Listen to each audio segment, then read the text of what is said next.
Hi all, Alan, MatPack. I'm going to make a bunch of videos here. This is my TVR Sagaris, the road car.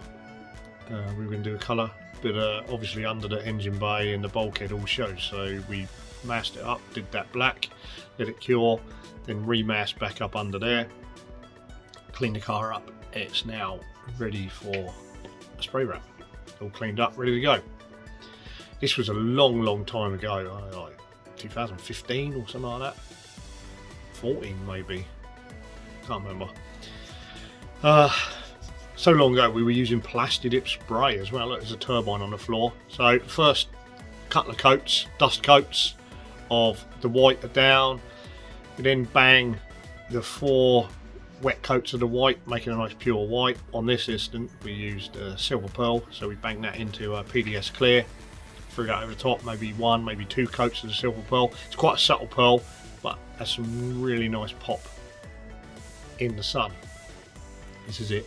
Now when the camera goes around, you'll see what we mean, why we did the bulkhead and the inner wings black, because you can see them from here and that would look odd red. So 2 dust coats of white, 4 wet coats of white, 2 wet coats of silver pearl. That's it. Very easy colour to do. A simple matte finish. Looks absolutely great in the flesh. We've done a whole bunch of TVRs over the years. This is the first one we did, my one. We're going to go TVR Tuesday, we call it, or something. I'm going to go through all the TVRs that we've done. Just make a small video. I really like this colour. It looked great. Right, we'll see you in the next video. Ta-da.